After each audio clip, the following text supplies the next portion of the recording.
Ever get that creepy, crawly feeling on the back of your neck? The one that makes you whip your head around just to see some dude in a coffee shop staring directly into your soul? You might chalk it up to a sixth sense, or maybe you're just the main character in a low budget horror film. The truth is actually weirder, and it's hardwired into your brain. You're not psychic, you're just equipped with a ridiculously sophisticated piece of biological software called the gaze detection system. Deep inside your temporal lobe, a region of your brain called the superior temporal sulcus, or STS for its friends, is working overtime. The STS is obsessed with faces. It's the part of your brain that helps you recognize your friends, understand facial expressions, and most importantly, determine exactly where someone is looking. The cells in this region fire like a rave's light show when they detect a pair of eyes pointed in your general direction. It's so sensitive that it doesn't even need to see the whole face. A glimpse of the eyes is enough. This isn't just about avoiding awkward social encounters. It's a primal survival mechanism. For our squishy ancestors, knowing whether that shadowy figure in the distance was a predator sizing you up for dinner or just a friend admiring your new loincloth was, kind of important. Your brain became exceptionally good at one thing: assuming the worst. It would rather give you a false alarm, a jolt of "I'm being watched" paranoia, than miss a real threat and let you become saber-tooth surprise. So that feeling isn't magic. It's just your ancient, overprotective brain nanny screaming, "Someone's looking! Act natural!" Okay, so your brain has a dedicated eyeball detector. Fine. But what about when someone is behind you? You can't see their eyes, so your fancy gaze detection system should be useless, right? This is where things get even more wonderfully bizarre. Your sense of being watched isn't just coming from your eyes. It's coming from your ears. No, you can't hear them staring. That would be way too simple. Instead, you're picking up on a universe of micro sounds that your conscious mind completely ignores. Think about it. A room is never truly silent. There's the hum of the air conditioning, the faint buzz of a light bulb, the gentle rustle of your own clothing. Your brain builds a 3D map of this soundscape, a sort of acoustic baseline for your environment. When someone turns their head to look at you, they subtly change that map. Their head creates an acoustic shadow, a tiny disruption in how sound waves bounce around the room. Their clothes make an almost imperceptible rustle. Their breathing pattern might shift. These are sounds so faint they barely qualify as sounds at all. But your subconscious auditory system, which is know what the change is, just that something is different. And what's the first thing your paranoid, predator-avoiding brain assumes? Oh God, it's behind me, isn't it? It's not a psychic power, it's your ears playing detective with clues your conscious mind is too clumsy to notice. So your ears have detected a faint rustle and your internal alarm is blaring. But here's the kicker. Half the time, that feeling is a complete fabrication. A story your brain tells itself because it's bored and loves drama. This is where a psychological gremlin called confirmation bias comes into play. Confirmation bias is your brain's tendency to cherry-pick information that supports what it already wants to believe. And what it often wants to believe is that you are the center of the universe, even if it's a creepy, being watched universe. Let's say you're sitting in a library feeling a little antsy. For no reason at all, a stray thought pops into your head, "I bet someone is looking at me." That's all it takes. That one tiny, insignificant thought is now a hypothesis.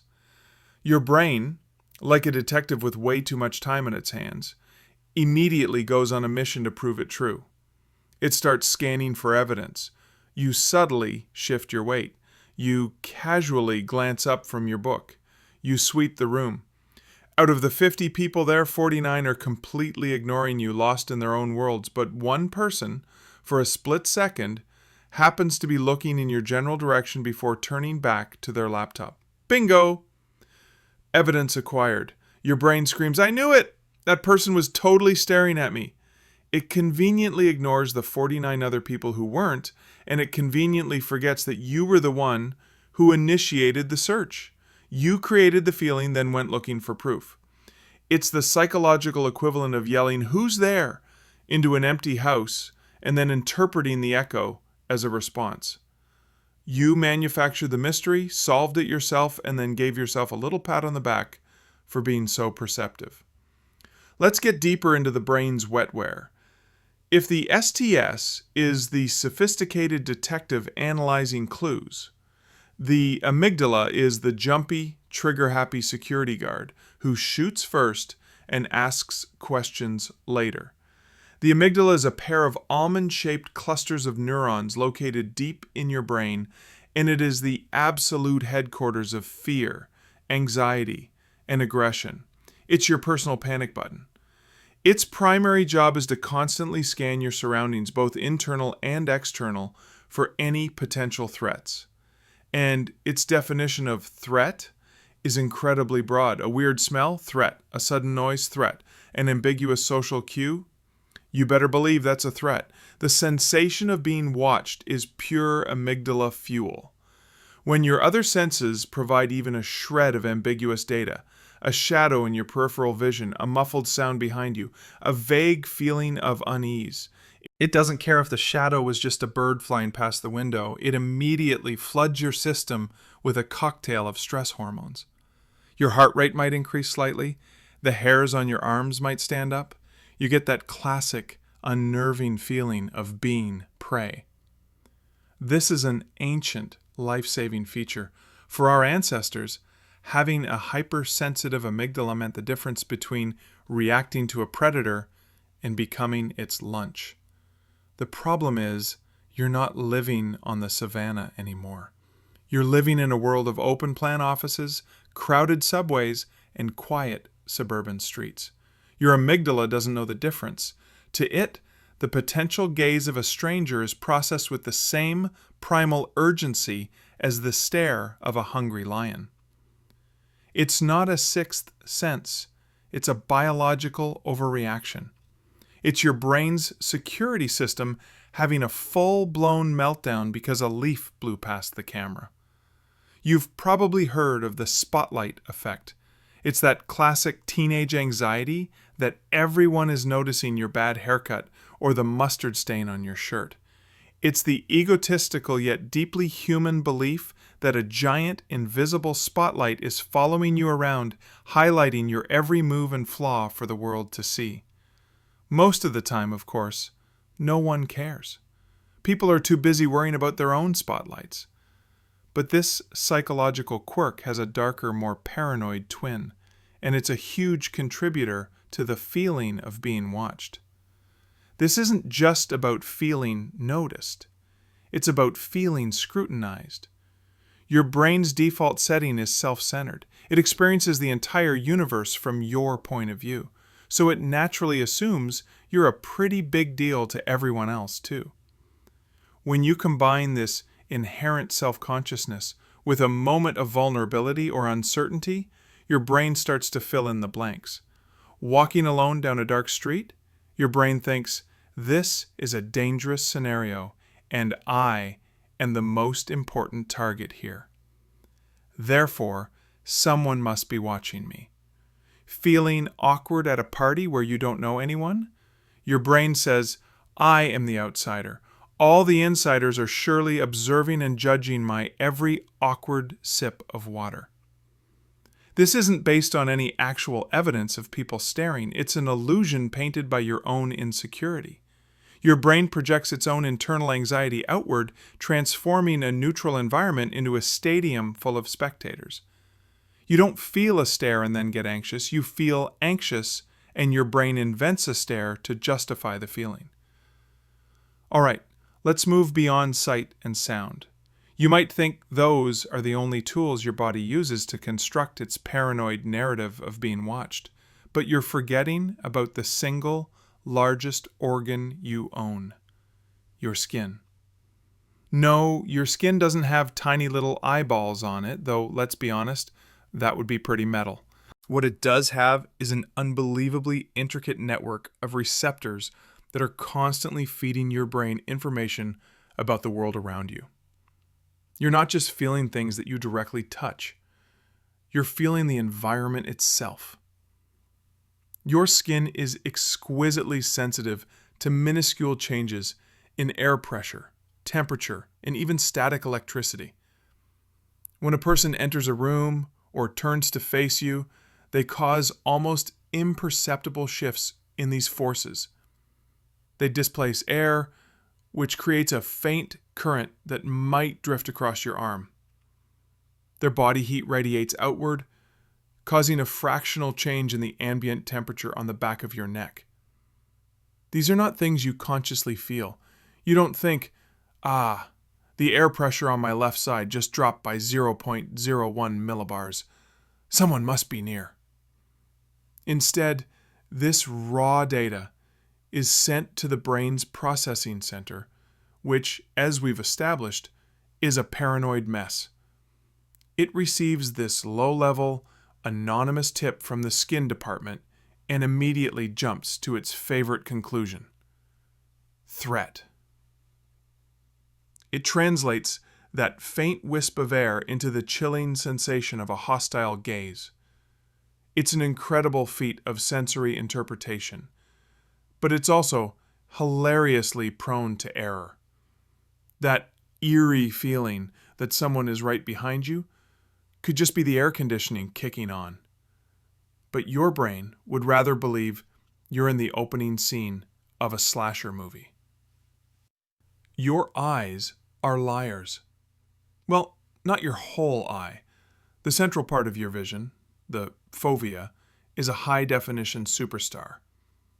It's what you're using to read this right now, rendering the world in glorious 4K. Your peripheral vision, on the other hand, is basically a blurry black and white television from the 1950s that's missing half its vacuum tubes. Its job isn't to see things clearly. Its job is to detect one thing and one thing only: movement. This system is ancient, designed to spot a predator lunging from the side long before you could ever get a clear look at it. The problem is that your peripheral vision is incredibly unreliable and prone to hallucinations. The cells on the outer edges of your retina, called rods, are great at picking up motion and low light, but terrible with detail and color. They often misinterpret random visual noise, a flicker of light, a shifting shadow, a floating piece of dust, as something significant. Your brain receives this low-quality, ambiguous signal of movement detected on the left flank and has to make a split-second decision. Since it evolved to prioritize survival over accuracy, it doesn't assume the signal is just noise. It assumes it's a threat. It creates a phantom, a placeholder image of what might be there. And because you don't actually see a person staring at you in your periphery, you see a meaningless blur. And your brain, in its infinite, panicky wisdom, helpfully labels it stalker, probably. That's when you whip your head around, engaging your high-def central vision, only to find nothing there. The phantom vanishes, but the creepy feeling it created lingers. So, after all this, the gaze detectors, the microsounds, the confirmation bias, the paranoid amygdala, the skin detectives, and the peripheral phantoms, what about the one explanation everyone secretly wants to believe? The idea that you have an actual psychic ability to feel a stare, a phenomenon sometimes called scopaesthesia. It feels real, doesn't it?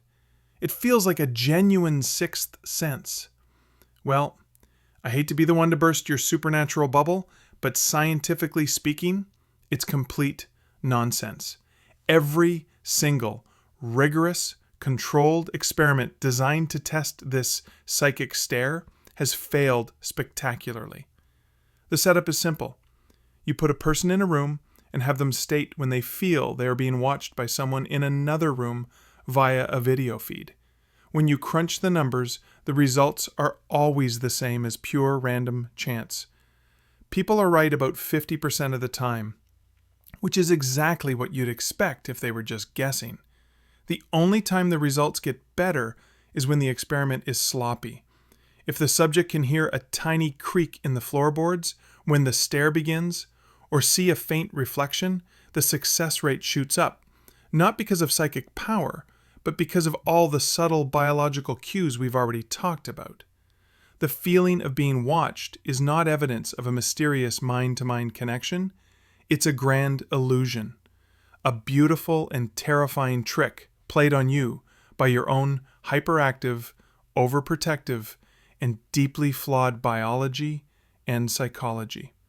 It's a testament not to our psychic abilities, but to the fact that we are all just jumpy animals, wrapped in clothes, armed with brains that would rather be safe and wrong than ever be caught by surprise. That's all for today. I'll be making similar videos in the future. Subscribe to see them.